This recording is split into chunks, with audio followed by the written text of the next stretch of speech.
The following program contains names, places, and events that have been anonymized or fictionalized for the purposes of protection and safety. The following program is provided for entertainment purposes only, and any commentary from the hosts are strictly conjecture and should not be held as making any definitive statements about the truth or identity of any particular individuals or circumstances. If you or a loved one are involved in an abusive relationship, please call the National Domestic Violence Hotline at 1-800-799-7233 for support.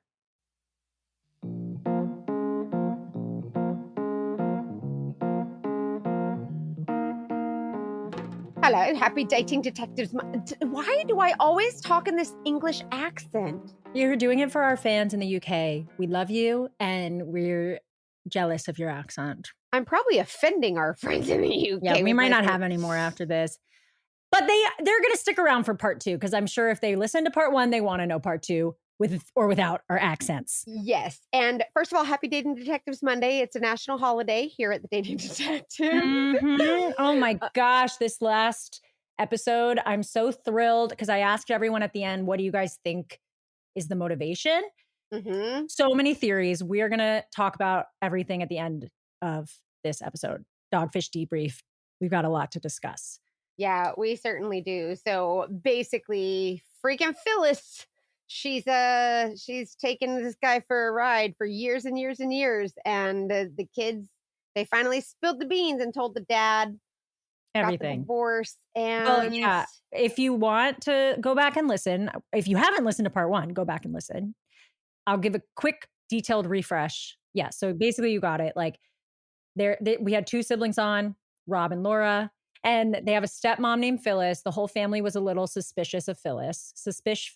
Phyllis. That doesn't rhyme, but it was a slang. I like don't it. know. We'll allow it. Yeah. So she had some history of like a little bit of what was it? Embezzlement. She did admit that she had gotten caught using her company credit card. Right. And was on probation for that a little bit. So she told some half truths, but then it all came out that not only was she doing some stuff at work, she had completely lied to their dad, her husband, about the fact that he thought he owned the house and the land they lived on. She had like sold it. They were renting it. Could you imagine learning that? Oh my God.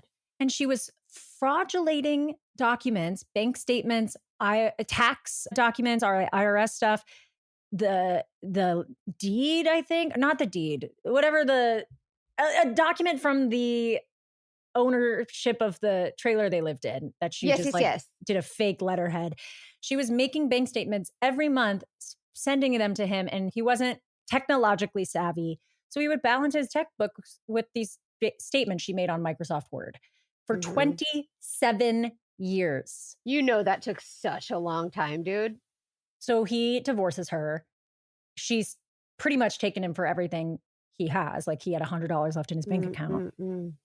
We left off where Phyllis is claiming, 1, that she didn't do it, that she has an excuse for everything, and 2, that she doesn't have money for laundry and food and groceries. So she's coming over on Sundays just to do laundry, just to make him breakfast. It's nothing to worry about. Kids, don't worry. Freaking Phyllis. I'm just helping her out. Oh my gosh. No, she's sliding back up.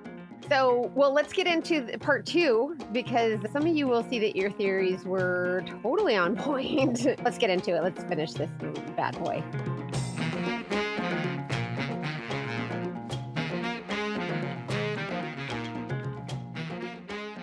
She would constantly be texting him while we were there. And as soon as we left, she would be coming over to his house because we would pass her on the highway sometimes.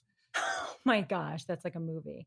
And that was the start of her finding a way back into our dad's life and our life as well. But before she was fully back in, there were some other things that we discovered. When we were going through all of the boxes of documents, we found some weird stuff about her brother's life insurance policy and decided to do some digging into it. There was an incident about her brother. When he passed away, he had accidentally filled out his insurance wrong and put Phyllis as 100% beneficiary and his wife as 100% beneficiary. And the insurance company basically sent a letter and said, we can't give the money to both of them. So y'all need to figure out how this is going to be split or what's going to happen. Well, apparently she kept this letter that she wrote to her sister-in-law that she basically was kind of rude to her. And she was like, I'm no country bumpkin and don't underestimate me. And I know what my brother wanted. And if you don't give me half, I'm going to drag this out in court. And Okay, threat. Right? we actually got Really? in touch with the sister-in-law and asked her some Found her on questions and Facebook. stuff like that. Yeah. And she said that when Phyllis and my dad would go down to visit them when her brother was still alive, that she would blame all of their financial issues on us. She told them that they were paying our bills. Oh my goodness. When you heard that, how'd that feel?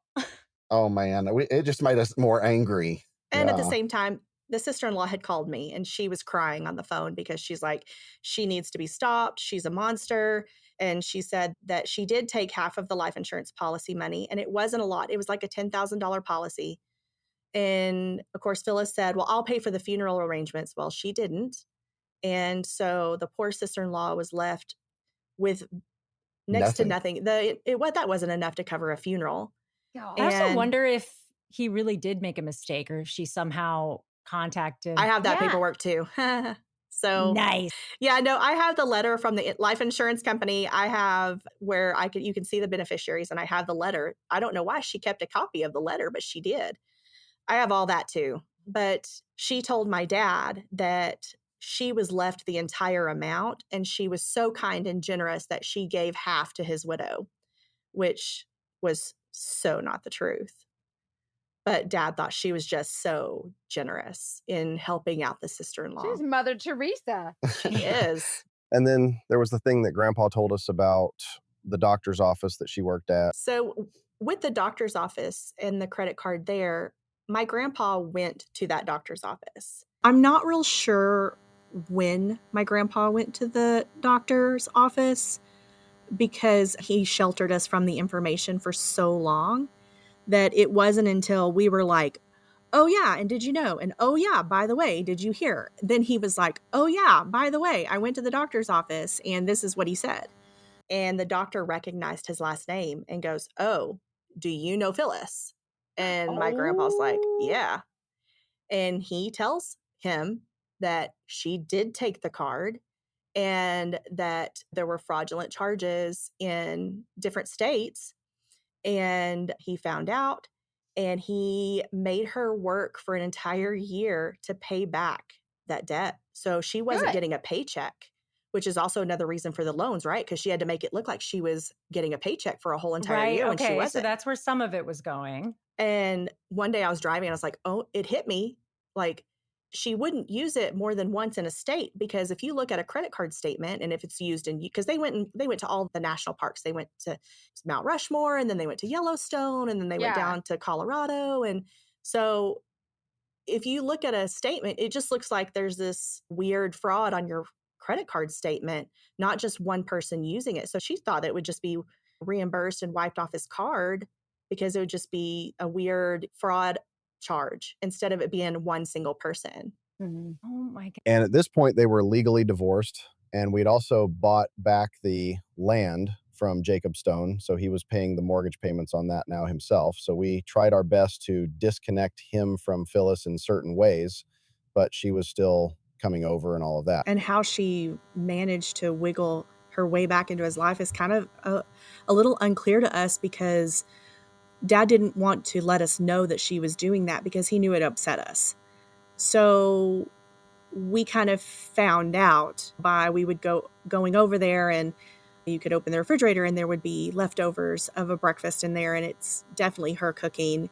You know, the way that she manipulated him was just, she's a pro. And it was, oh, that's not really what happened. I love you. And it was just a snowball, or, oh, it was just a mistake, or, oh, that didn't happen. It was still lies and it was still manipulation, but we're not 100% sure what she said to him. And I will say that, you know, we mentioned several times that we were angry throughout this whole entire process, but that included being angry at Dad too. because we're like, how could you possibly fall for this? She's lying to you, and why aren't you done? Like, just be done. And he never was. And I really think that she made things too easy for him, because she did take care of all the bills, and she did take care of his laundry, and she did take care of the grocery shopping, and whatever he needed, she prepared his meals and put the tray in front of him and then washed. Going from that to having to do it all yourself and starting over at his age is kind of a scary thought process. So she just made it too easy for her to not be in his life. Well, she told our father that she would do anything to make this right and fix things. You got 200 grand? Yeah, exactly. That's an expensive thing to fix. And so she agreed to actually sit down and have a conversation with Laura and I about everything. Because we were the bad guys who were calling her out on everything. Right. Of course you were. So this was in 2020. Laura and I met up with Phyllis, and we looked up the recording laws in the state of Texas. And as long as one party is aware of the recording, it is legal. So, Nice. Laura, good for you doing your due diligence. Laura and I were aware of the recording. And so we recorded this 1 hour sit down, brought on the trembling tears, and was just like, I'm so sorry. I never meant to do any of this. And it just happened. I couldn't get out of this mess because once it started, it just kind of snowballed. And so she's admitting it. Sort of. Sort of. But once she realized that we weren't reacting to her fake tears, they immediately stopped. Of course they did. Of course they did. Laura and I, we had a list of about 60 questions that we wanted to ask her. And a notebook full of documents. Yeah, all the documents that we had pulled and found about what she did. We asked her about some of the rumors we'd heard when we were younger, how she had time to do all of this faking of these bank statements and that is documents, a full-time job. That's hard. And still do her work for her employer. And she basically told us that she didn't. She didn't do any work. She didn't do any work. Now, Phyllis admits to some of the fabrications, the forgeries, and the thefts, but there's some things that she still denies, She denied taking the doctor's credit card, but the real estate company that she was working for, that she just didn't want that much responsibility, she admitted to invoicing them for work she didn't do. Yeah. And then she halfway admitted to the retirement stuff, but she said, I don't know what I did. I just checked a box. Okay, so it is an accident, is what she's saying. Laura had the document and the letter that she signed right there and showed it to her and was like, oh, you didn't just check a box. You checked a box and you wrote a letter to make sure they did exactly what you wanted them to do. The look on her face completely changed. She knew what we had, and she knew she was in trouble, and she was mad. Yeah, she did. Yes, she did. You guys, right now the headlines are chock full of data breaches and regulatory rollbacks, making us all vulnerable, but you can do something about it. Delete Me is here to make it easy, quick, and safe to remove your personal data online. You guys know I've been a private investigator for 20 years, and I am pretty familiar with data breaches and things like that. And as you guys know, your information's out there all willy-nilly on the www. If you want an easier way to deal with data breaches, get Delete Me. So we are all at risk. How many times have you gotten like an email or letter saying that your data has been breached? Even they send text too. It's unsettling. But the good news is Delete Me can help. So they do all the hard work of wiping you and your family's personal information from data broker websites. And Delete Me knows that your privacy is worth protecting. So sign up and provide Delete Me with exactly what information you want deleted, and their experts take it from there. And then you get personalized privacy reports regularly, and it'll show you what information they found, where they found it, what they removed.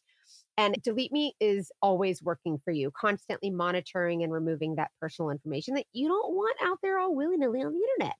So we actually gifted a Delete Me subscription to some of our past guests, and it has helped them to overcome, first of all, the peace of mind, hello, but also overcome some stalking and getting some of their information off the www so they can feel a little bit more comfortable at night. Take control of your data. Keep your private life private by signing up for Delete Me, now at a special discount for our listeners. Get 20% off your Delete Me plan when you go to joindeleteme.com/datingdetectives and use promo code TDD at checkout. The only way to get 20% off is go to joindeleteme.com/datingdetectives and enter code TDD at checkout. That's joindeleteme.com/datingdetectives, code TDD. Guys, if you don't know about ZocDoc, you need to. You're a sleuthy, so you're like me and you love to go down an internet rabbit hole. Have you ever woken up with like a funky symptom and then you just spend the night on WebMD or Reddit trying to figure out what it is? You're like, I have a swollen, itchy eye. That What's was me going this on? morning. My fourth What? little toe was numb, and I was like, "What does this mean?" And I was like, "For sure, I have toe cancer because WebMD." No. You don't have toe cancer. Don't go down the rabbit hole. It's time to get the help and care you really need with ZocDoc, okay? ZocDoc is amazing. I was just talking to my mom about this because she was like, "Gosh, it's just so hard to find a doctor," and I was like, "ZocDoc!" And it's free. I have been using ZocDoc for 6 years. It's an app and a website that is free, and you can search and compare high quality in-network doctors and click to instantly book an appointment. So you put in your insurance, you put in what you're looking for. If you want to filter it by specifications, more than 100,000 doctors across every specialty, mental health, dentists. I found my dentist on there. I found my OBGYN on there. I found my primary care doctor on there, and they're all great. Okay. I love them. And you can filter for doctors who take your insurance based on location. Also, you can see reviews. You get to rate them. So you can see what people are saying. And once you find the right doctor, you can see their actual appointment openings, choose a time slot that works for you, and just instantly book it through the app. Appointments made through ZocDoc also happen really fast, typically within just 24 to 72 hours of booking. So Mackenzie, go check out your second little toe. There's somebody out there that can help you. I know. Should we be worried? Let us know. But you can find a doctor on ZocDoc to help you. And it's so good. I really, really am glad that they are partnering with us because it's been really helpful for me. So stop putting off those doctor's appointments and go to ZocDoc.com/TDD to find and instantly book a top-rated doctor today. That's ZocDoc.com/TDD, ZocDoc.com/TDD. Love it. So Laura and I actually, after we were done with this recording, we took it back and played it for our father because we didn't want her to twist our words. We didn't want her to say that we were being ugly to her or, but I did have to laugh because while we were in this meeting, we were at a coffee shop and this college kid actually sat down next to us and he could hear the conversation and what we were asking her and how we were talking. And he would look up at us and his eyes got really big. And then he'd look back down at his computer and start typing. And then he'd look back up. It was hilarious. It's probably like half the people listening to this story right now at their desks. That's what they look like. Yeah. That's funny. It was hilarious. We basically just told her that we would prefer that she left Dad alone, that if she really loved him, that she could just up and walk away. And that's your proof that you do actually love him. And we basically just got up and walked out. We didn't leave the meeting with her on Starbucks. Like, we weren't like, okay, well, all is well. We just kind of were like, bye. I mean, because she didn't say anything we wanted to hear. She still didn't seem repentant or apologetic, really. I mean, now knowing what we knew, we could tell that she was trying to manipulate us to get herself, quote, quote, out of trouble, I guess you could say. She was really trying to patch things with Dad, not with us. She wanted to go back and tell Dad, well, I met with the kids, and she called him right after we left Starbucks, which we were on our way over to Dad's to play the recording for him. And she called him and she said, I think Laura's even more mad now than she was at the beginning. and was already starting the narrative that we were mean to her. She was already going to put those pieces in place, not knowing that we recorded the conversation. And we thought the recording was going to do something to convince him to not let her back in, but almost feel like he was a little indifferent to it, because I think he was just overwhelmed with the amount of data that we were putting in front of him, that it's almost like he just glazed over. And just at that point, he was just numb to it all at that, and that it just didn't resonate with him at all. After we played Dad the recording, though, of course, he's texting her saying, why did you say this? Why did you do this? And I don't remember what she said, but of course, I was just angry. And he said, well, I'll come over and explain. And I said, tell her to come home. And she wasn't going to come while we were there. And I said, if she says she loves you, if she loves you as much as she says she does, she needs to get over to this house right now. And so she did come over. And Rob and I sure did take the laptop that we had brought and hooked it up to his big screen TV and pulled up all the documents and sat right there with her and went through all of them. And she would lie about dumb stuff, like she told Dad she never took a lunch break, but yet every day on that bank account was a charge to a fast food restaurant every day. Like, why lie about that? Who cares if you took lunch? It's a lunch hour. Who cares if you went and got a cheeseburger? Why lie about it? Yeah. But Wow. she would. But she was like, well, I just love your dad and I just want to spend time with him. And I didn't mean anything by it. I just want to be with him and I want to do whatever it takes to be with him. And I'm like, if somebody in like Nashville, Tennessee had stolen Dad's identity and done these things to him, would you expect him to want to meet up at a Waffle House and have breakfast with them? Right? You'd want them in jail. Exactly. Yes. And she's like, no, but I just love him and I just want to be with him. Bless it. She's turning it on the waterworks for him. And he fell for it because my dad is very tenderhearted. So when she would come and say, like, she didn't have money for food, he was like, oh, well, here you go. Here's my whole entire pantry. So at that point, Dad was still kind of playing it off that she wasn't there that much, even though we knew the truth, because I think he didn't want to upset us. But we kind of got to thinking and realized that she had got to stay in the dark for 27 years or longer. And we're like, let's write a blog. That's such a long time. Yeah. And I was like, it's not fair that she gets to keep all this hidden. And so let's put her on blast. Yeah. So we talked to Dad. Rob and I were walking with Dad. And I was like, hey, what do you think about us writing a blog? And Dad's like, I don't care. Do whatever makes you feel better. So we started writing a blog and we started publishing in June of 2020. And we were posting every day just because we were trying to get the backstory out, because it takes so long to get. Yeah, because there was 27 years of normal life before we had this huge unraveling in 2018.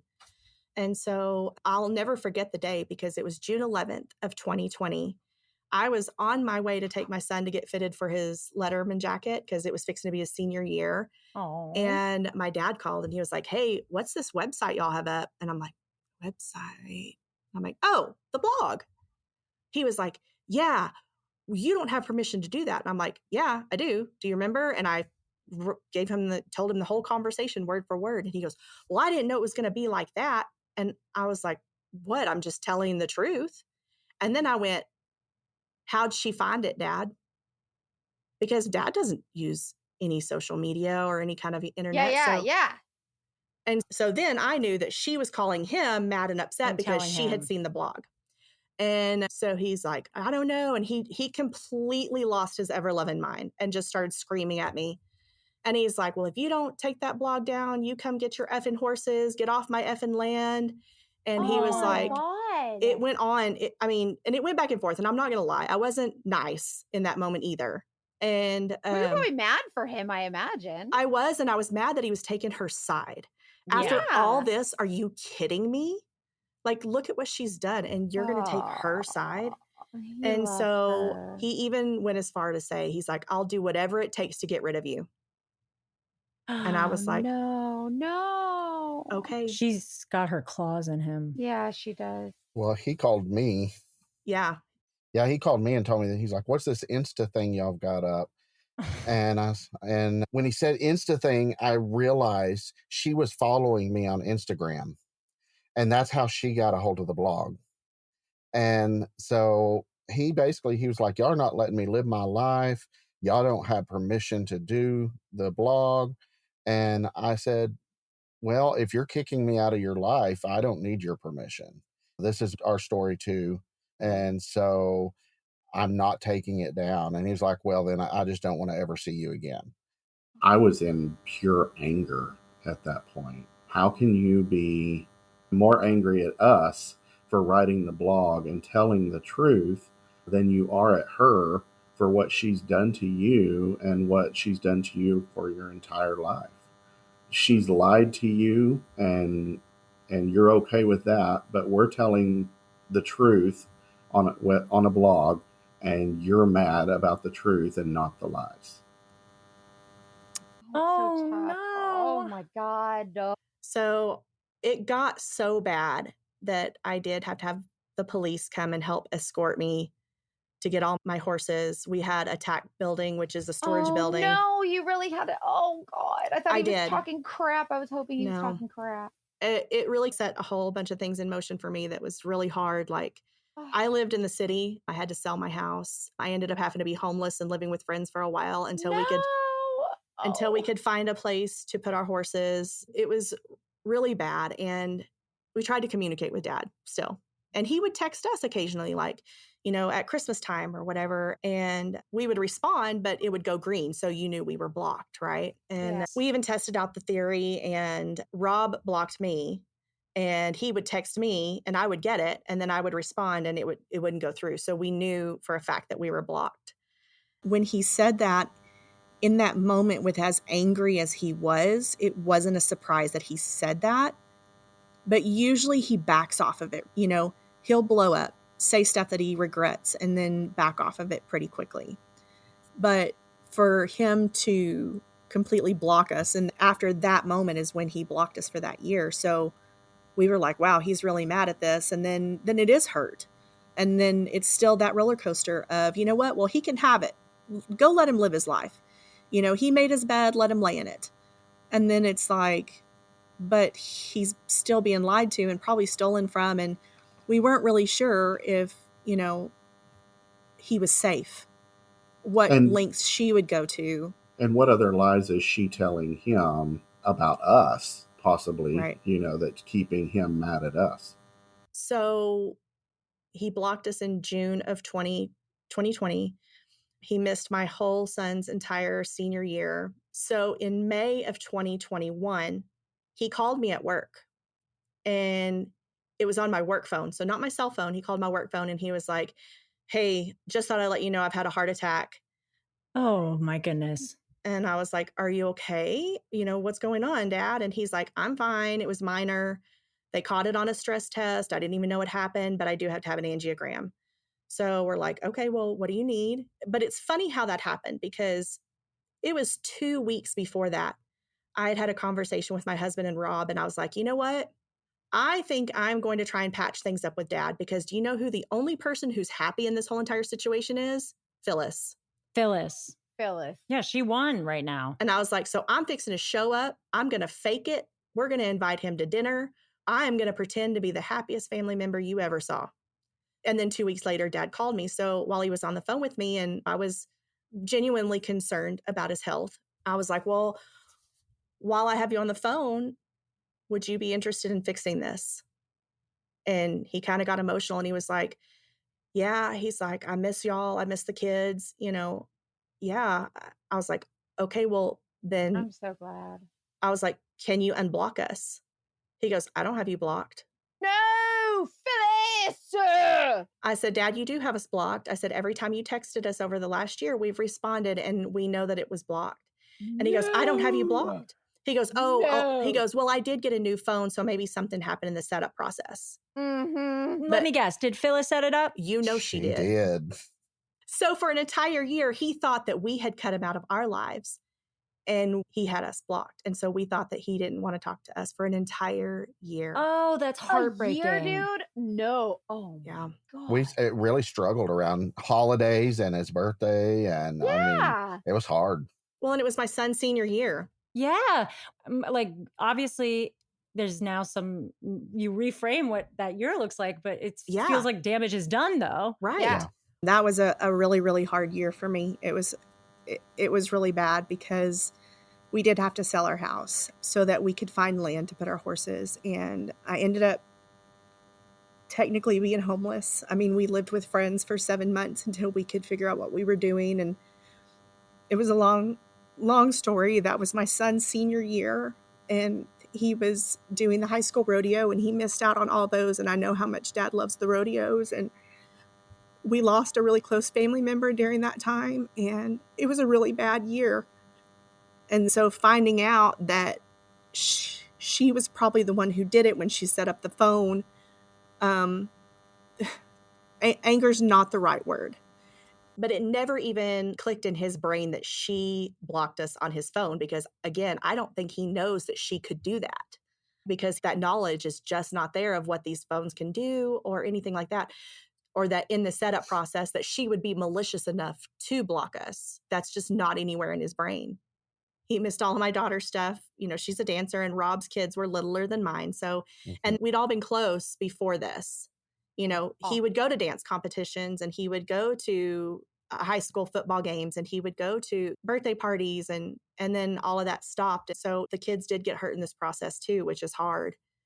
But even in all of this, like Rob and I were furious, but we couldn't voice that to him because he was so brainwashed that, you know, there's no way she could be that ugly to him, you know, There's no way that's possible. All she's ever done was love him and take care of him. And we are being accusatory and we're being bitter because there's no way she could ever do all that. Wow. We both feel like it's too hard to eat healthy and cook. We don't like it. I buy too many ingredients. They go bad. I don't know how to follow recipes because the blogs take too long to get to the recipe. They just tell a story about their grandma. And I'm like, just give me the recipe. I have too much ADHD for that. And I love Green Chef because it makes it easy to spend less time in the kitchen and more time enjoying your summer. And all the meals are so good. They have new heat and eat meals, which are delicious, wholesome meals that you can enjoy in just 3 minutes. That's for the lazy girls like me. Here. And then you can also cater it to your, cater it to your wellness journey. If you want keto, if you want a Mediterranean diet, whatever you want, the recipes are so good. And they always feature fresh, organic, and seasonal produce and 100% responsibly sourced proteins to help you feel your best. I recently made the Moroccan chicken and kale quinoa bowl. I actually really like quinoa. Yeah, quinoa's really good. Quinoa gets flack, and I don't know why.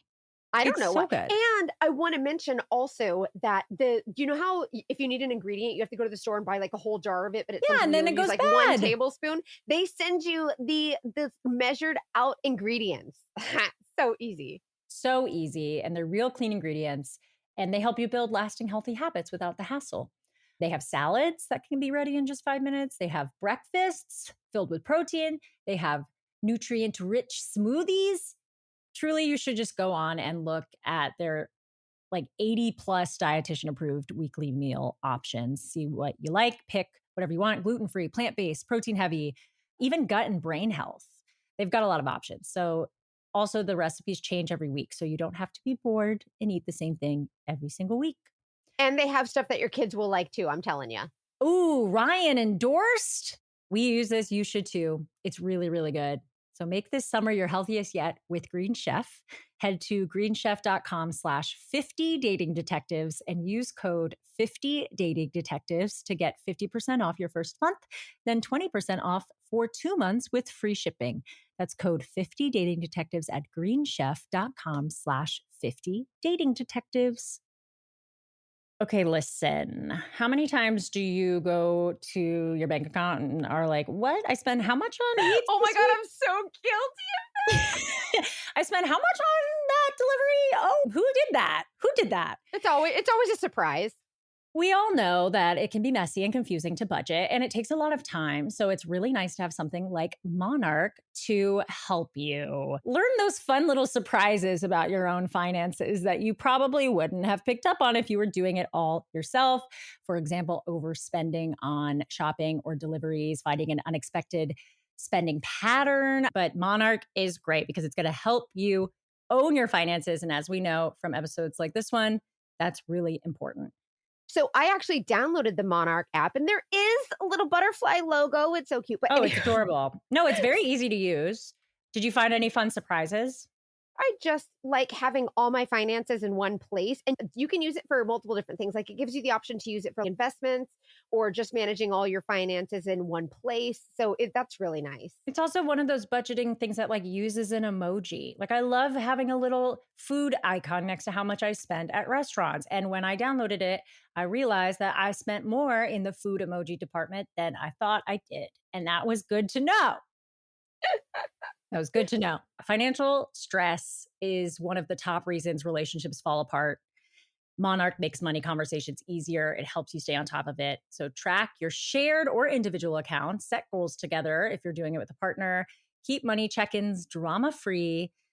And it's an app, so it's already on your phone. And you guys know you're already on your phone. You're already there. And you can share access with a financial advisor or a tax professional at no extra cost. So your team can help you. Get control of your overall finances with Monarch Money. Use code DATING at monarchmoney.com in your browser for half off of your first year. That's 50% off your first year at monarchmoney.com with code DATING. This is Amanda Hirsch from the Not Skinny But Not Fat podcast. You might know me from Not Skinny But Not Fat on Instagram, where I spend my time talking about reality TV, celebrities, everything happening in pop culture every Tuesday, okay? I also talk to some of our favorite celebs and reality TV stars. We talk about what's going on. Tune in every Tuesday and just feel like you're talking shit with your best friends in your living room.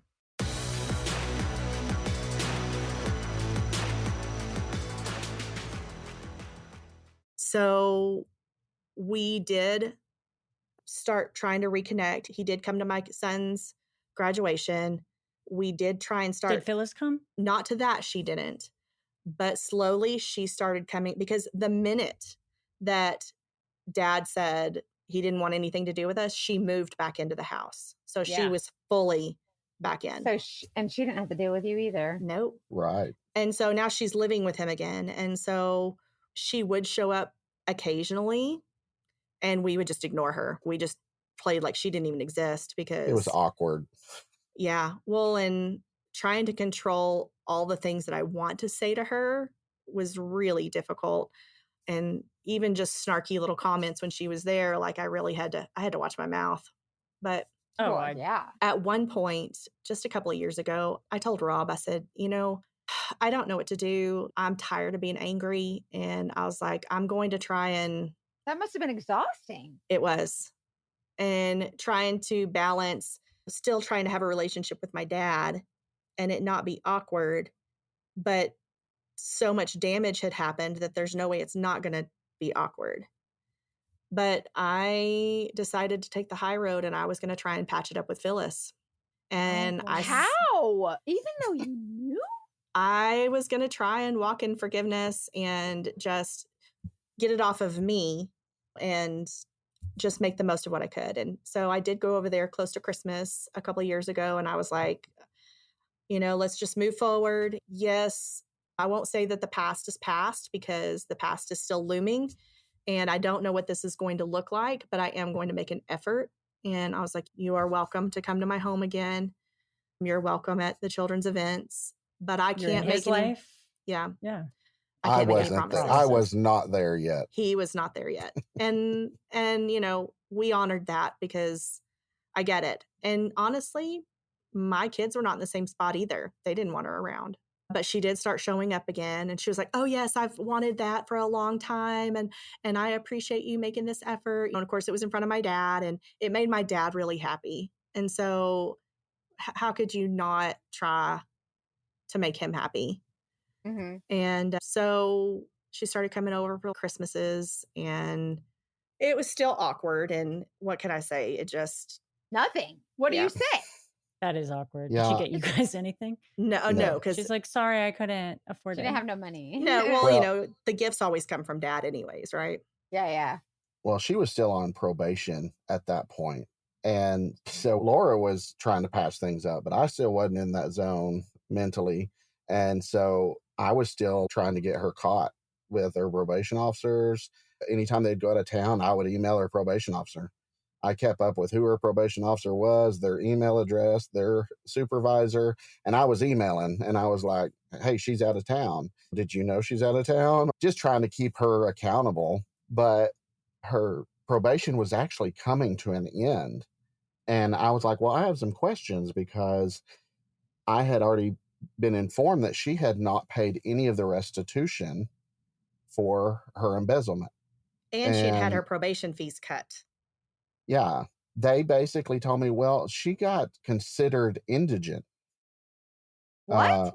What does that mean? Means that she's so poor she can't afford to pay the probation restitution and the probation fees. And that's why they cut them to a lesser amount.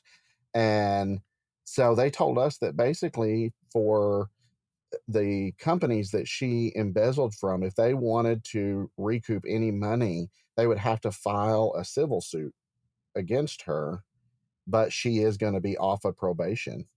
But like she got it considered indigent, but she had the same job that she had since before her indictment, lived in my dad's house where she didn't make any kinds of payments, didn't pay any of the utilities, and she bought a new car. But according to the state of Texas, she's indigent. Well, she's probably, is she using Wow. she's using his like name That's and his accounts for a lot of messed up. payments. I So don't her know. accounts could have little in them and just, But she also Was there- she had her job, so she had a steady paycheck. yeah. And she has Social Security because of her age. So she had 2 paychecks coming in a month. And she still gets that qualification. Yep. Weird. So she had to have manipulated something to be considered. That's not a label they just give to anybody. I mean, you have to Yeah. prove it. Yeah. So what did she falsify? What did she do to be proved indigent? Yeah. Was there any indication in this whole time of any drug or alcohol use, any weird behaviors or anything like that? Like, where is this money Nothing. going? We have no Nothing. clue. Yeah, because I was going to say it would make sense if it was going to all her probation Yeah. things, but I Yeah, guess she no. didn't have those. None of it. So we just kept this going, slowly trying to repair our relationship with dad, but we added her son into the mix. So he lived in California, but he moved back into the area and he started going out to my dad's land and putting cattle out there and building fences and working on the property.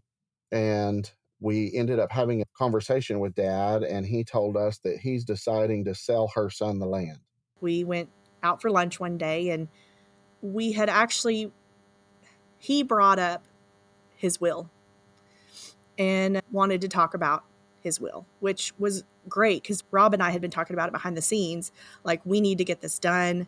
And when her son came back in the picture and we kind of were like, I wonder if he's going, it was a thought, that we were cautious with of, I wonder, because he started putting up fencing and started making improvements on the land. And so we thought he was going to say, well, since I've done this, you owe it to me. I've invested so much money doing this and putting new this and new that, you owe me, is how we thought it was going to be presented. So we started talking about his will and end of life planning. And he just straight out said it. He said, I'm going to sell the land to her son. And that was one of those times that we had to just sit back and listen. And we're just like, it's yours to do with what you want, Dad. We'll do whatever you want to do. But the longer we sat there and the further the conversation went on, Rob got a little aggravated and was like, you know what? I think he's taking advantage of you. And I was like, I yeah. agree. I said, we're just going to be honest here in this conversation. And I'm going to tell you, I'm not happy about the whole situation. I think that the land's worth a lot more than that. I don't, I think you're being taken advantage of, like she said.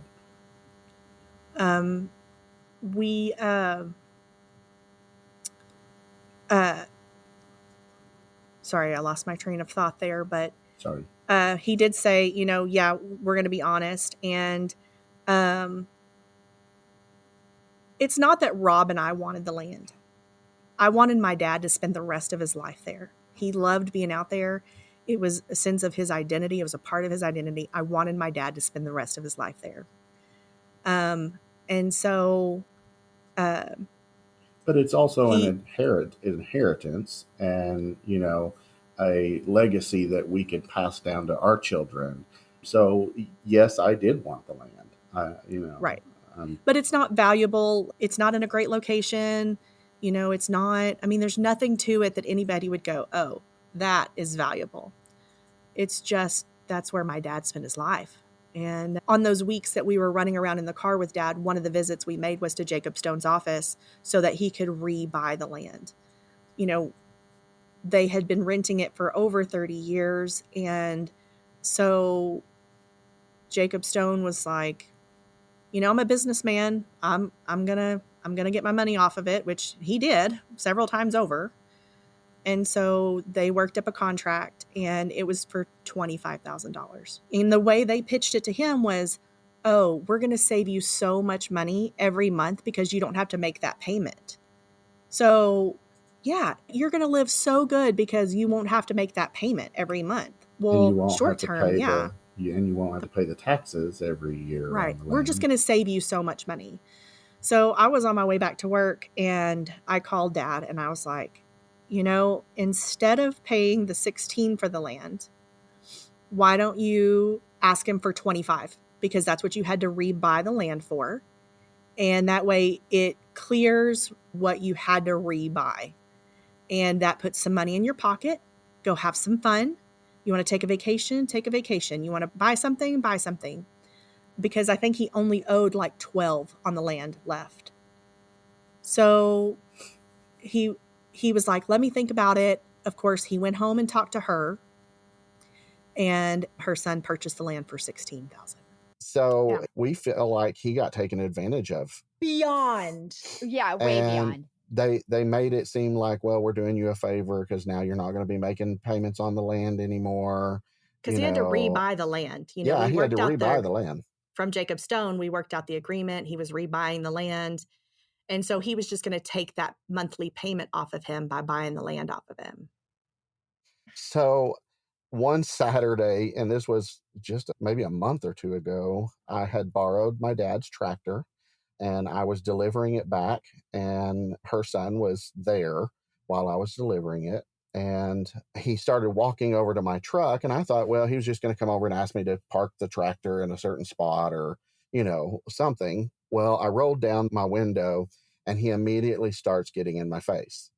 And he's like, you need to leave my effing family's name out of your mouth.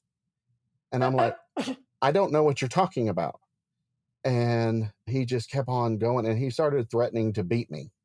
And he had his finger in my face, pointing at me, saying, you need to quit talking about my family. And Phyllis was standing right there next to him.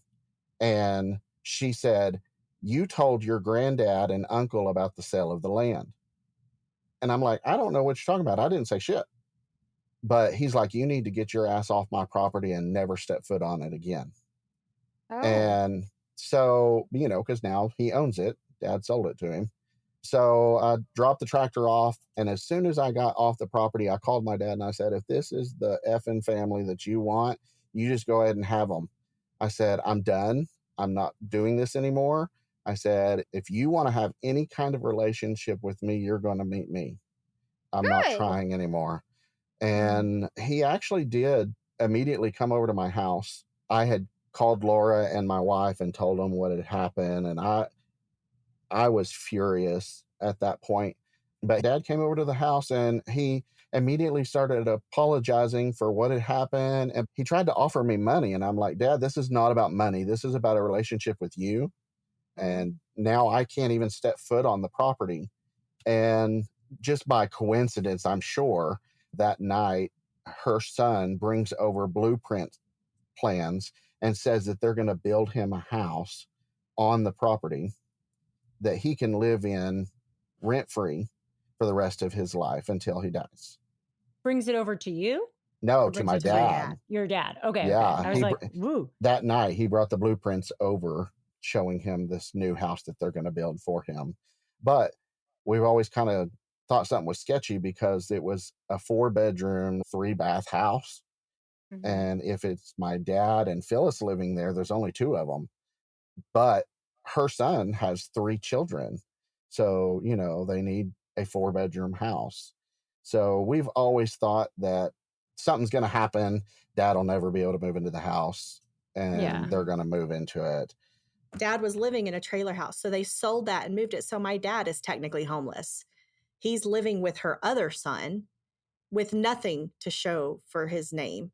Nothing. I mean, like, he does have the tractor and like a riding lawnmower. I mean, he's got a few things like that, but he literally has nothing to his name, and he's just waiting on This house. this house. This house.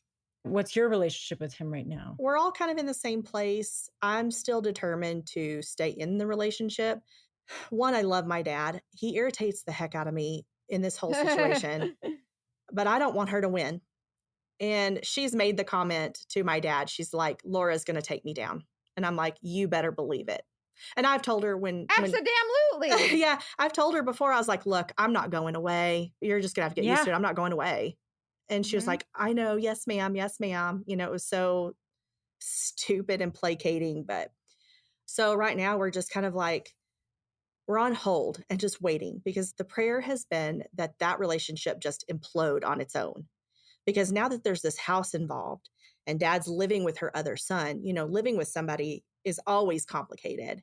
And this whole house situation, something's going to happen, because you just can't live with somebody long term. It doesn't work. And we've started to see a couple of cracks over the last couple of weeks in the relationship with the son that's building him the house and the son that he's living with. And we're starting to see signs of it. Of course, she's like, you know what? We'll just forget all of them. We'll just go find a house and move to the lake together. And I did ask Dad. He told me that at one point. I'm like, are you seriously considering moving away with her? Yeah. You would choose to be with her over your kids and your grandkids after everything that she's done? Yeah, she wants to isolate him. Yeah. But the only thing that I really, really want is I want her to catch that 3rd felony. Mm-hmm. She works. 3rd time's a charm. Yeah. She does work at that same job. And, the one thing that she'd always tell us is, oh, well, I got a bonus from work. And so we always knew something was sketchy every time she said, I got a bonus from work. Well, she's been getting a lot of bonuses lately. Wow. Well, now she probably thinks she can get away with anything because she's Absolutely. still with him. Sure. Yes. Yeah, because we don't have access to his bank records. So she's still getting lots of bonuses. And according to the way she tells Dad, is we fixed everything for her by finding everything out. She's like, y'all found it all? Because we're like, what have you not told us? What else is there? Yeah, there's more. Come on. Oh, yeah, no. We're like, what else are we going to find? And she's like, no, nothing. Y'all found it all. And I'm so glad because now everything's fixed. So it's frustrating because even talking to Dad, he'll tell the old stories. Like, oh, well, that happened because of this. And we're like, no, Dad, no, she took it. Do you remember? He's like, oh, yeah, because there's so much more to this story that we haven't told. Like, she was pawning items, she pawned some of my dad's, like he had some Tools. shotguns and guns that he'd won like in a skeet shooting contest and coin collection and like Probably that wedding ring. Oh, way back she in the did. day. Oh yeah. A vacuum cleaner that she tried to blame on Laura. She did. What? Oh my God. It was the stupidest Did she story. say you stole their vacuum She cleaner? said I stole Yep. their vacuum. And the thing is like, who knows how many more situations that we don't know about that this stuff has gone on. Right, know? where she's just said things about you guys. Yep. Ugh. Still our question to this day, and that's what we still don't know, is where all the money went. And we did sit down with the huge pile of bank statements and we started doing totals. And we were generous with the totals because we were like, okay, there's some trips to Walmart or there's some Amazon purchases. Well, that's around Christmas. So that might be Christmas gifts or, oh, that might be a birthday gift because that's around so-and-so's birthday. Like we were generous when we put the numbers together. And in the 1 year, what we totaled, I don't remember what it was, but we took it and multiplied it over 20 something years and it was well over $1 million. Wow. Dude, that's so much Oh my money. God. It was, and that's not including what she stole from the companies. That's just what she took from dad. So that was ATM withdrawals, the checks she wrote to herself, the stuff that we could Wow. see, because in some of that, she paid her son's land payment. She also, get this, she paid her son's property taxes. Oh, Wasn't that kind of That- her? nice so of nice her. of her. She's so generous. So she helped him out, paid some of his tractor payments, paid some of his truck payments, paid his property taxes. Did so he not? Did y'all ask him, like, hey, did you have any idea where this money was coming from? Or were you just like, hey, this is cool? Well, we don't talk to her sons. We don't have a relationship with them. I would be forming one real quick. I really don't care to. Yeah, they sound delightful. But and I did Man. have some compassion for one moment. There was a time my dad was in the hospital and the son that bought the land came in and was there. And I guess I had a God moment where I was like, you know what? He grew up with her as a mother. Yeah. He probably has no idea what the truth actually is because all he's ever been told is what she tells him. So That's he probably all he knows. Yep. That's all he knows. And so as far Mhm. as I can tell, who knows what she's told him about us? And Wow. we got to thinking, I was like, you know what? I wonder if she told them, her two boys, that the reason they never had any money was because of how much child support my dad had to pay for us, or that she had to pay for something for us. So that probably caused some contention with them against us because they didn't want to have a Yeah. relationship with us either. I don't know if that's the truth. That's conjecture on our part, but I did have compassion for him for just a brief moment. And then he got in Rob's face, and then that compassion kind of went out the window. So but- this is where we're at. We're still in a dogfish situation.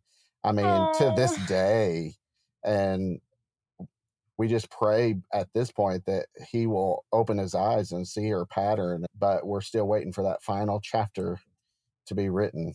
This is heartbreaking. Yeah. We, just celebrated the 4th of July, and he didn't even go to the lake for the family reunion because Phyllis wasn't welcome. So he chose to stay with her instead of be with his family. And so it's just, we're stuck. We don't know where to go. We don't know what to do. We're just hoping that some more comes to light eventually. And that's it.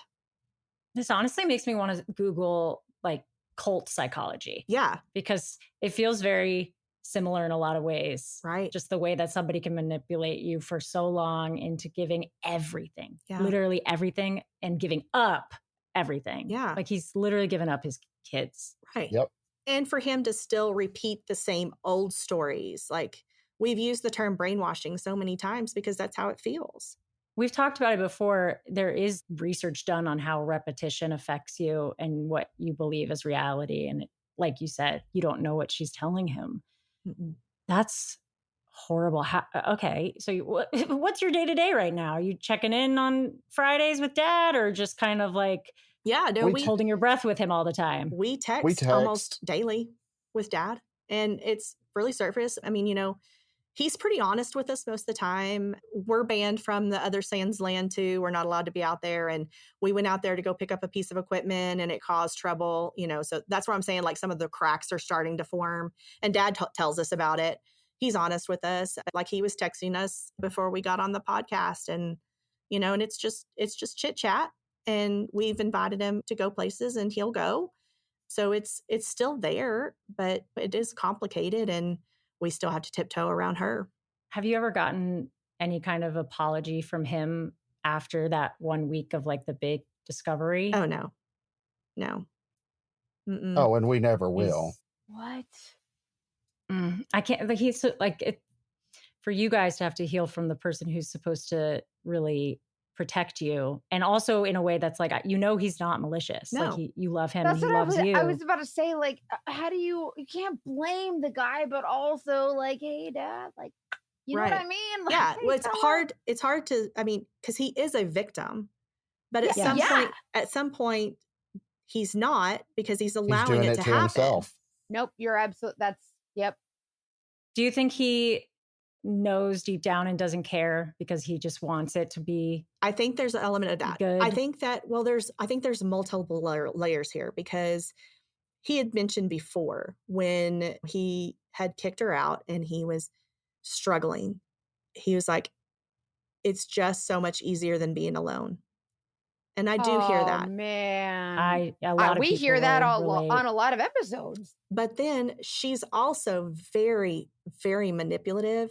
And so she will play this game with him where she makes him feel like he has an ounce of control. Like where he'll say, well, I'm going to move that tractor over to Laura's house and keep it there. And she'll be like, oh, please don't, like where it makes him like, he feels like he's got this power and authority. Like he's got it over her and he really doesn't. Yeah, and he doesn't. I also think it's interesting, like you started your story talking about how much he loves his lawn. And one of the few things she kind of let him keep was his lawnmower. Like she's not an idiot by any means. Not at all. Mm-mm. I kind of think she's a psycho. We've used that word We before. agree. I think because it sounds like the type of person that just truly doesn't have any feelings. I don't know how and you just could. fakes it. How can you do that to the person you love? Well, and especially for that long. And continue to do to this day. I mean, at this point, we're talking over 30 years. Yeah. So, but we're adding a whole nother level of complication because my dad is getting older. And so we're having to talk like wills and all that stuff, which is not pleasant. Yeah, not at all. Also, we're having to consult lawyers and get advice because now we're looking at common law stuff. And we're looking at, she's the one who's taking him to the doctor. What is she telling the doctors? Mm-hmm. If something were to happen to my dad, even if he's living in that house or not, will they let us know that something happened to my dad? We'll be allowed to check on my dad as he ages, because if he does get to live in that house, are we going to be able to go visit him and check on him and help take care of him? Like there's a whole nother level of layer of this that we've been trying to figure out what we can do to get ahead of things. Yeah. But we have to have dad's participation. And there are moments that he's like, yeah, I'll do that. And then there's moments he's like, nah, it's fine. Is he kind of like, that will never happen? Yes. Like they would never do that. And you're like, well, you didn't think she'd be embezzling funds either. Yeah. He was at my house a couple of weeks ago. He came over for lunch and he was frustrated and was venting. And I told him, I was like, we do, because he had brought up a will. And I was like, well, we need to get that done. And he's like, yeah, I know. And I said, and Dad, I am not trying to be tacky. I was, but I have to be gentle. Yeah. I was like, I'm not trying to be rude. I'm not trying to be tacky, but Dad, we need to get you on video saying that you're not married. Yeah. And he's like, yeah, I'll do that. But he's like, I've already told her we're not married and she's not getting anything. And I said, I understand that, Dad, but that when something does happen and it's her against me and Rob, it's going to be ugly. He was like, yeah, I know. And then her son's going to get involved and it's going to be a big mess. So there are some ounces of recognition. And then he goes home to her and she spends it and it goes away. Wow. You're smart though. He's very lucky to have both of you. And I hope you don't blame yourselves for anything, because this is like, it's textbook stuff. Yeah. As I'm sure you guys have probably gone down the rabbit hole of learning about having to go through it. Like she is just heartbreaking, running the playbook. Wow. And I'm curious, like, why him? Is he just a nice person? Because he obviously wasn't. It's not like she went after a billionaire. Like she found a perfect victim in our father, because he was so lonely when they met. He had been single for a while and he didn't like being single and he was alone, and they would go out and go dancing and go to the bars and hang out. And so she was a lot of fun to start with. And he appreciated that. I mean, she knows what she's doing and she knows what she was looking for. So she probably did it before him. We know she did a little bit. We do. And there's a whole nother story to that, but I know we don't have time for that, but. Well, I want updates, obviously. And I'm also curious if you have anything to say about like balancing being there for a family member going through this while still protecting and yourselves and having boundaries. Because I think in a more general sense, a lot of people deal with like a narcissist in a family, or just like having to have that boundary while you also don't want to cut it off completely. Right. I don't know how you guys are doing it. It's amazing. Well, I appreciate that. It's hard.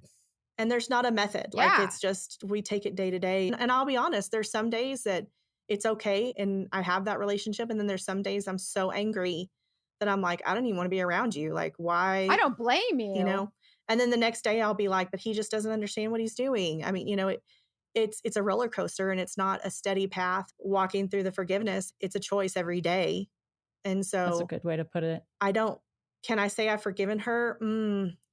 That's tough. I mean, I'm working on it because the forgiveness will be beneficial for me.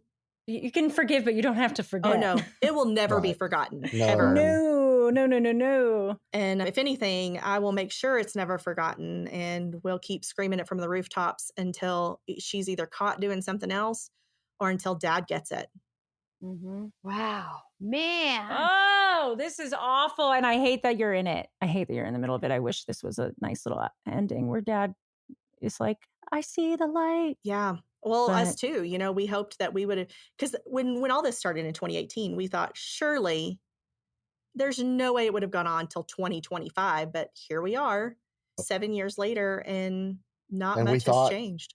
We thought when they divorced that was going to be it, but At least they're divorced. I'm like, not to make light of a bad situation, but I guess legally that helps a little. Yeah. a little. A little. She can work around I anything. just feel like, I'm so angry.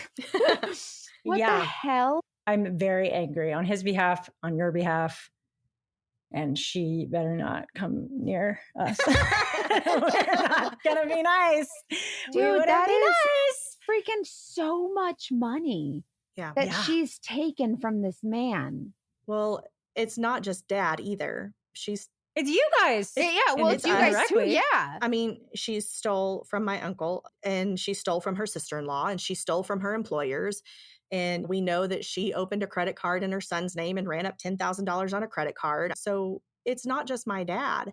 She's victimized anybody she's came across. And then she works her way out of it because she cries and does the sweet old lady routine and, you know, has and a has million never excuses. never spent a day in jail. Not one. That's insane. How does she just keep? Oh my. I also hope people listening like go through their finances. There's so many episodes that make me just want to like double check everything. Right. And then Yeah, that's the one thing 100%. that we kept telling dad is follow up. If she tells you something, follow up. Did you check your bank app? Did you check the email? Did you check the, and he's like, yeah, but I don't think he does. But that's the word of wisdom that I would give anybody is don't just take it. I mean, just because you have an insurance card in your glove box doesn't mean the insurance bill is paid. Just because the electricity's on doesn't mean the electricity bill's paid. Follow up. Know what's going on in your bank accounts. Make sure that you know exactly the bank app, that you have a bank app, that you aren't looking at a fake statement. God, I hate that. I'm so yeah, mad. I'm sure it changes your whole like the way you have to look at the world. Yeah. If you have any advice for kids who might be going through this with their parents, What do you think, Rob? Don't give up. I mean, even though it seems impossible, just keep doing your research. Like we said, with keeping your arms linked to that narcissistic person, and try not to lose that relationship with the other parent. Even though it's surface level right now, there's still bits of a relationship. And I think I would God. say take it a day at a time and let the hard days be hard and let the good days be good. And just don't put any expectations on what might be coming and just take it moment by moment. That's good advice too, man. I'm so sorry. Dude, and like there's no end in sight. Like, what do you do? What do you do? I don't know. That's One the thing question. you do is you let us know Yeah. if there are updates, if you are comfortable doing so, because we're very invested. And Well, I'm going to be thinking about this a lot. hopefully This is a lot. hopefully there'll be an update soon because the house should be ready in the next 2 to 3 months. Oh, And is so it? we will see if he gets to move in or not and how that goes. Well, you let us know in 2 to 3 months. I have a feeling I'm not going to put my money on it. We're gonna need I- updates for sure. Like, I'm dying. Thank you so much Thank for both you. of you being here. I love both of you, and that hey, you're a good team. Well, thank you. So- Thank you for having us and thank you for letting us Absolutely. tell our thank story. Let us- you. Tell our story. Absolutely. I was racking my brain, like, what can we do? Like, is there? You've done I know. everything. Like, Well, you've done everything you can do. yeah. We went for lawyers. We've talked to so many lawyers about what we can do. In Dad's divorce decree, there's a $150,000 promise note plus a whole bunch of interest. So that will be executable against her estate someday. Even after Dad's gone, we can still go after that. So, there are some things that we've put in place along the way, but it's never going to make up for what we've gone through for the last few years. Never. And it's not about money. We just want Dad to be okay.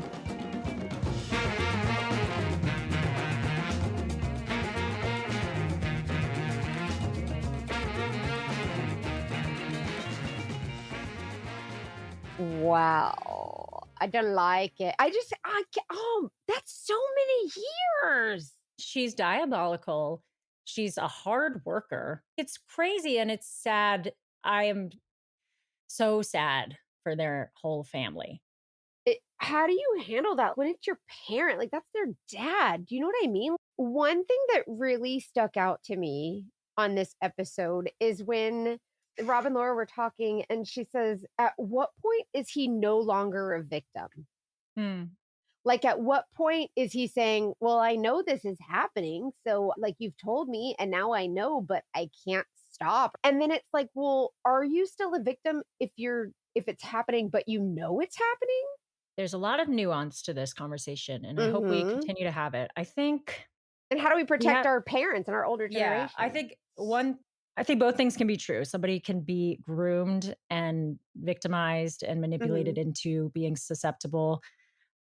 And they can also at some point be somewhat complicit. But I think his age and tech savviness really does play into it. And I don't 100% want to come off as like ageist, because I think the way I look at it is like when a new social media platform comes out right now, I'm like, nah, I can't.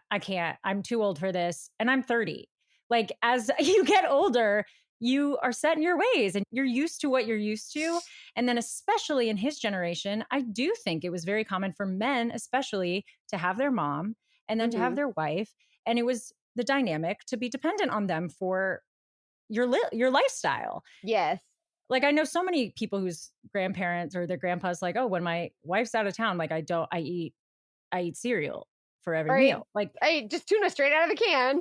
Yeah. And if that works for your dynamic, fine. But I just think it was very common for that dependency to be the norm, which makes people vulnerable.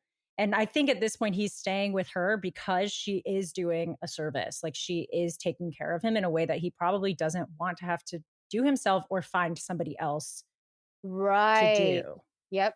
Like, he's not going to want to date now. Yeah. And like, what do you do when, like, if someone knows that they're being taken advantage of, for instance, but they're older, it's like they enjoy being taken care of, but they know that like when they die, they can't take it with them. So might as well enjoy being taken care of while they're here, you know? Well, here's the thing for me. What's he taking? He doesn't have anything to take with him anymore. He doesn't have anything to leave his kids. Like, it's one thing if you are a rich person and you know that you've got a gold digger wife who you're like, great, or husband or partner of whatever kind.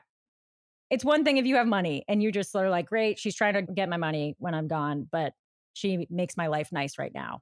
I'm not saying I agree. I just like, that makes more sense to me than like, what is she doing with this money? And she's robbing him and his whole family. Like, when Laura was crying over him having to say, I just can't leave you any more money because I need it.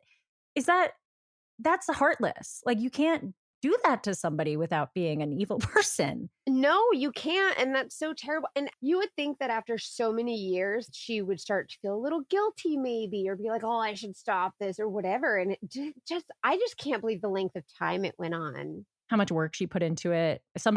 Creating false documents and statements every month for 20 years, dude. I'm telling you, if she worked at a nonprofit, she could change the freaking world. That work ethic is inspiring. That work ethic. The detail. Detail. I mean, why go through all the trouble? That's okay. So do you have anything else to say though about that victim complicit conversation before we move on? I do think they have a right to be angry that, I don't know, that he's in denial, that they're doing as much as they can, but that can be true alongside him being a victim who's been manipulated. Yeah, I would love to hear what you guys think about that. Like, can you, if you know it's happening to you, can you still be considered a victim? Just wondering. I would love to Mm. hear what you guys have to think. Have And to say. also, what do you do when it's your parent, like, or a Yeah, family like, member? oh, that's almost happened to my mom before with the fraud and the scams. And Wait, what happened? someone called my mom and said, "Hey, we're going to send you these gift cards. I need you to go to the Apple store Yes, and, I've heard of get, or, this. and you can keep the rest of the money, but we're going to send you this much or whatever." And she was going to go, but then her car wouldn't start. And just randomly out of nowhere, her car would not start. Karma. I know. And so it was like, I don't know if it's God or the universe like protecting her, but she's like, I couldn't leave. And so she's calling, like trying to get her car to start so she can go get these gift cards. And what was going to happen was it was going to overdraw her bank account. Like it was going to show good. She was going to use the money and then it would return, like the check would bounce or whatever, the equivalent of the check bouncing. And then it would withdraw her account and then she'd be responsible for all that money.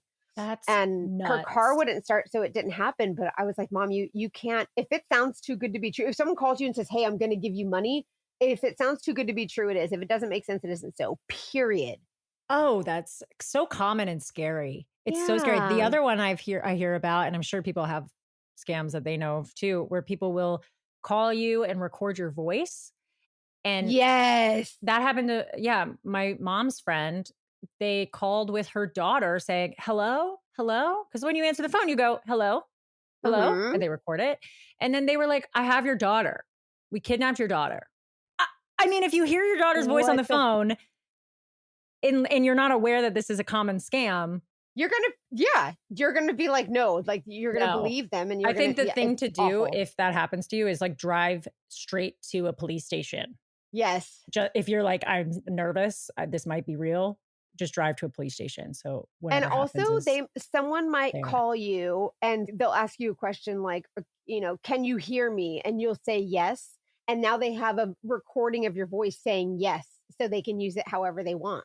Oh my goodness. Also, let's throw AI in the mix. I don't want to talk AI, about this I don't anymore. even. I'm sad. AI is I'm gonna. sad. I really am worried about what AI is gonna do. There's so many criminals that's why I had to tell Ryan. I had to tell my 11-year-old son to assume that everybody is out to get you. You have to assume that no one is safe to trust, and that's awful. I don't want him to live like that. I don't want, but well, that's why it's we hard. learn these stories and learn what we can do to protect ourselves, and then keep Mhm. our people that we trust close and Yeah. hope for the best and keep talking to each other, especially on our Patreon. Seamless transition. You're so good at that. I love it. Speaking of talking to each other, I would love to read some of the comments we got about what you guys think Phyllis is doing with the money. Oh, because Some of those theories. Let's read them.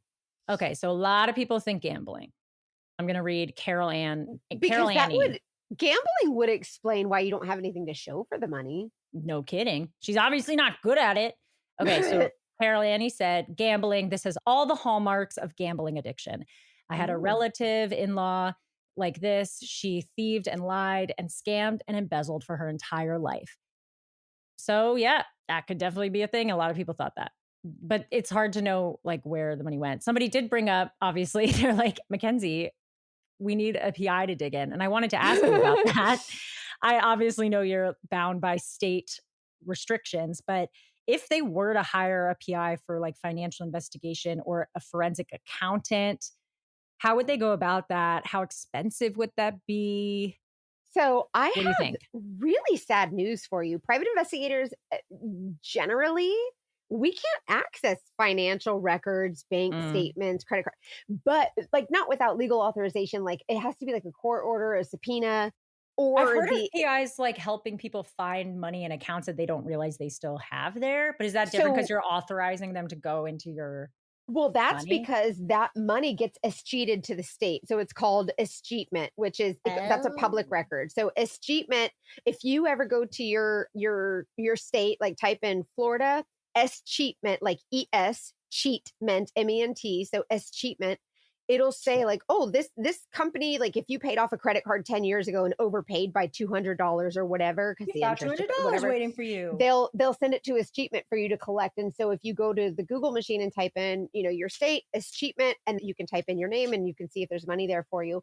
So we can access that. We can see if you've had any kind of like bankruptcy, or if there's been, because that is litigation. So anything that involves litigation, we can look at. So if someone sued you, or a credit card company like reported you for, something to sue you to get their money back or whatever, we can access that because it's litigation. But if it's just your, like, to look at your bank account, we cannot legally find that information. Could a forensic accountant? Yes, but they would have to do it legally. And so it would have to be like, we can't do it legally. So if they did this, I know. I can tell you're like, I'm trying to answer these legally. If they said all of the fraud happened with her using an account that we have legal access to because it's his accounts. Oh, yeah. Well, then I you guess could, that a forensic. But that's not what they need to find. They need to find where the money's going. And that might not be something they have access Well, to. because it's cash. Dang it.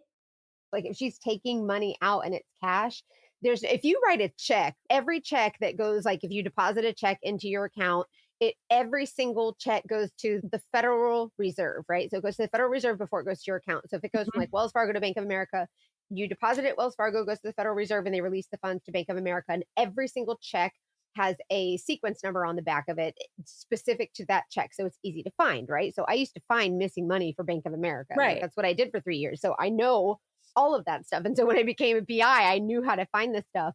But what's interesting is that with cash, unless you have the specific serial numbers, which people Who don't has have, that? and Yeah. you know what I mean? So it's just a lot of, especially for cash. And she was not writing just like checks all willy-nilly, so it's hard to find the credit and the debit. It's hard to find the withdrawal and then the deposit. Wally Worlds thinks she's bankrolling another life with another man and has a separate account. I mean, Another man. Oh I don't my know God. where, when. It sounds like he's with her a lot, but I guess she could. If it was a dude, I would instantly think, oh, I wonder if he has like a girlfriend. Like Yeah, a that's side true. piece. Double standard of us to not jump to that. And I own that. But I own that because I was like, well, I didn't think about it. And I was like, well, if it was a dude.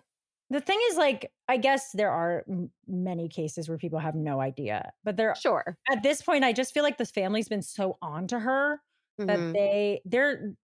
they're looking into pretty much everything they can look into. It would be very Mhm. impressive if they didn't find any red flag of an affair, in my I opinion. think so too. Yeah. I totally agree with that. But I don't know. It must just be in a bank account or something, maybe an offshore bank account, said Skylar Logan. I had, and then somebody else. Where's this one from Jen? Yeah, secret family that she's supporting. People thought that. People think she might be being scammed by, there's tons of scammers, like the one that happened to your mom. But that would be a really long, reliable scam partnership. Right. That feels like a one-time thing usually, unless she's having a multiple scam. Like, would she be? I don't know. Guys, I'm sorry we don't have the answer. We're going to keep staying in touch with them. Mm-hmm. That's what we got. I'm just I hate not having closure. Like, we want to know, where is the money? Where's the money? If it's not the money, it's the money. Do you remember Jerry Maguire? Show me the money. Literally. Oh, yeah. The thing about the magazine. Oh, what was the magazine called? Because somebody said that company went under. And Finger Hut went under on a huge scandal. Finger Hut. People went to jail. There was a scandal, a Finger Hut scandal, Mackenzie. I don't know what it was, but imagine your name of your company being Finger Hut. I know it sounds like an ice cream, or like I don't know what. Really crazy story. I wrote down little things about the details. A lot of them overlap with other scams where she really, I think, used confusion to her advantage. Yes. Even when she was caught, her answers were never clear. She was very like politician-y in that way.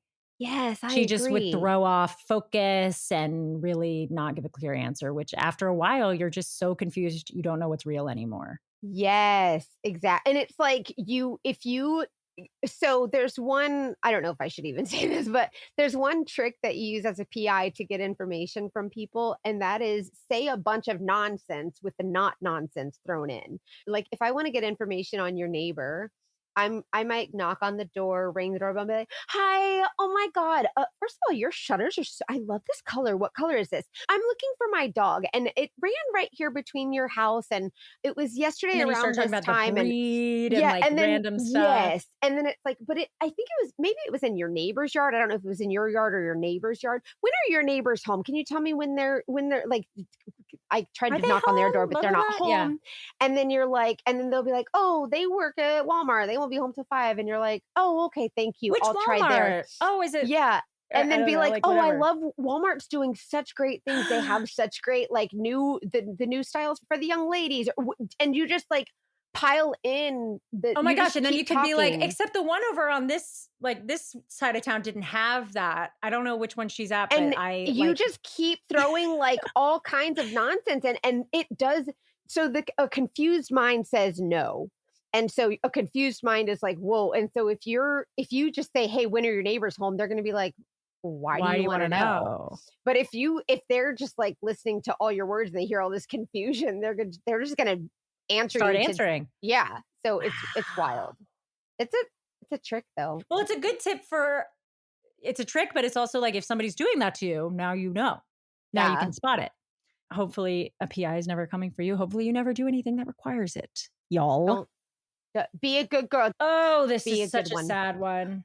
Yeah. So, also one last thing. I bet she really, really dug in on the us versus them mentality. I bet she really made him feel like his family didn't want the best for him, and she did, and planted that seed early. That's another thing that is common. Yes. With like cult stuff.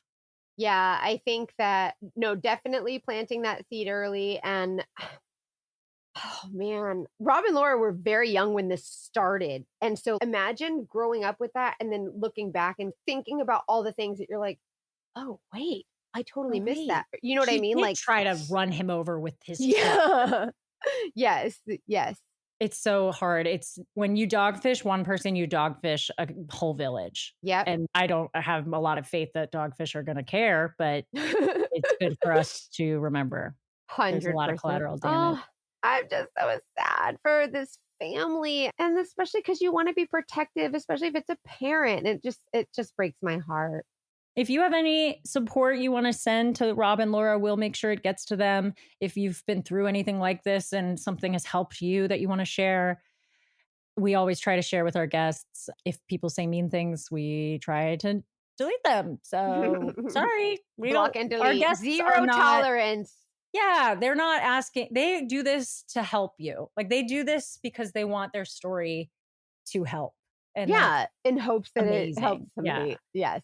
We want to protect that. And yeah, so they've made it clear that they will keep us posted. And that's join the Patreon, yeah. Because we do a lot of updates on the Patreon too, which speaking of the Patreon, we have a new $9 tier. So we had the $5 tier, which was basically like 2 bonus episodes a month. And then like the live forum and the book club. And so it's really fun to connect in there, and we have our own little private forum. But also now with the $9 tier, you get ad-free listening for the actual podcast, like the big podcast. So all the episodes, yeah. Yeah. So definitely join the Patreon, and we'll link it in the show notes for you. It makes all of this possible. We really appreciate all of our Patreoners and all of you listeners, all you sleuthies. Oh, I have one more thing I forgot. The self-defense, July 27th. Oh, yeah. July 27th in Santa Monica. We're doing it. Shout out to Emily. I got an email from a girl named Emily who wanted to know if she and her high school friends could come. And I was like, yeah, girl, all ages are welcome. That's so amazing. I hope she brings her whole school. I love that the younger ladies are taking advantage and getting involved, because I feel like a lot of times we're very naive at a young age. And the more our guests share their stories, the more you share, the more the conversation, it's getting to our younger generation, which is going to help build a stronger older generation. Like the older they get, they're going to learn from that, So I think it's so important. So please keep talking, keep sharing. I also think it's an easier way to share lessons than being a parent and just being like, hey, don't go out with a bad Yes. boy. Like, that's not Yes. going to work. But hearing these No, stories, 100%. we're like the modern day scared straight. We're like the modern day after I'm school here for it. special. I love it. I think, yes, no, it's absolutely. So Happy to do it. keep emailing us, keep the conversation going. Our email address is investigate@thedatingdetectivespodcast.com. And keep the conversation going on our social media, Dating Detectives Podcast on Instagram, TikTok, or on Facebook. So come chat with us. And thank you for you guys sharing our podcast on your socials. Get our podcast out to other listeners who, you know, a lot of them have said, oh my gosh, so-and-so shared your podcast with me and you have no idea how this helped me or how this resonated with me. And that sense of community is just so special. So thank you for sharing. You're not alone. Eva. And we love you. And As always, trust your fem tuition. Mwah.